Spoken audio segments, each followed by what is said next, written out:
Hi guys, welcome back to another Sheen Talk exclusive. My name is Anila. I am here with Candance Bravo.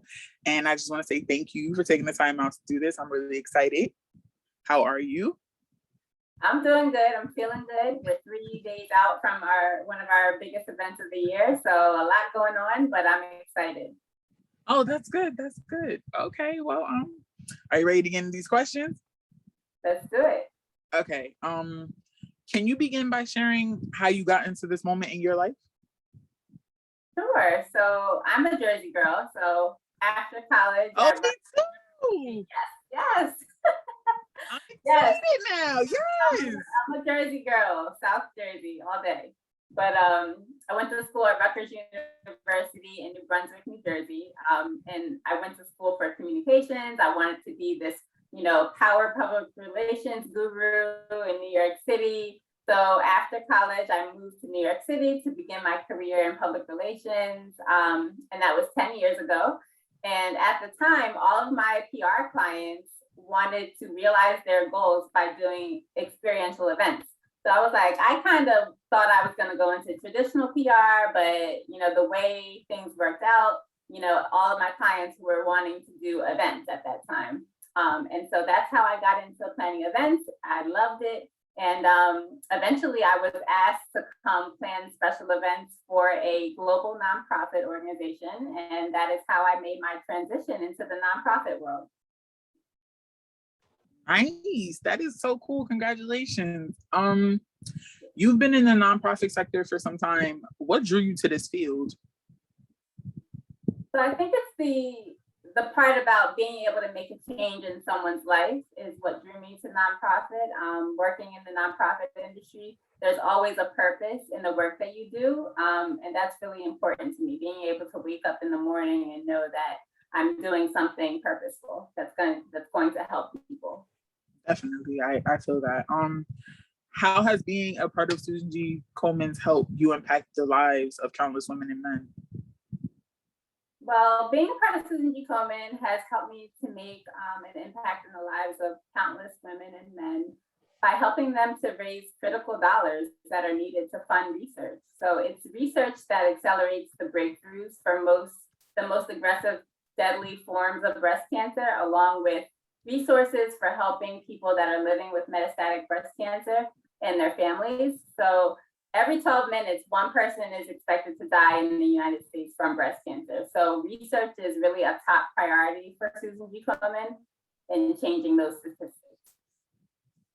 In what ways have breast cancer centers in the Black community been improved through Susan G. Komen's initiatives? Excuse me.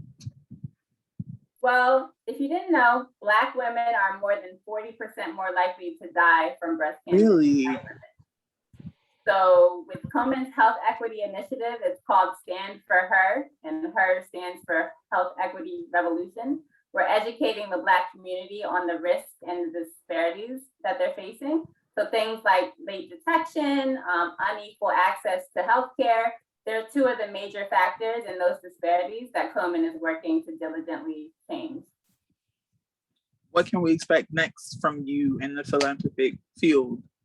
And also, are there any other endeavors we can look forward to from you? That's a great question. So I do plan to continue my work with Susan G. Komen and make as much of an impact as I can within our community. I want to learn about all the individual stories of our survivors and our thrivers and build as many partnerships as I can to spread awareness about this devastating disease. Great. I can't wait to see what you have worked in the future. And I have one last question, so bear with me. Can you tell us about Susan G. Komen's annual signature event, Race for Cure, taking place on September 12th?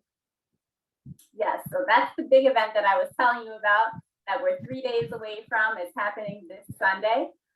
So over the past 30 years, Komen Greater New York City Race for the Cure has been a staple in New York City. It helps us to raise significant awareness for breast cancer and also the funds that we need. It's also a moment for us to celebrate and honor those who have been impacted by breast cancer. So this Sunday, September 12th, we're going to come together virtually. We're going to share stories. We're going to support one another. We're going to, of course, raise money to save lives. And we'll be streaming a virtual opening ceremony in the morning at 9 a.m. It'll be via Facebook Live or Zoom if you don't have Facebook.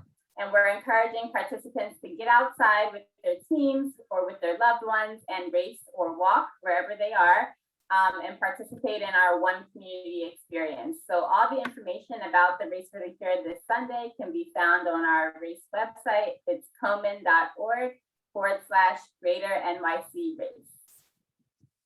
Well, that's great. I look forward to that as well. And I just want to say thank you again for taking the time out to talk to me. And I know you're super duper busy.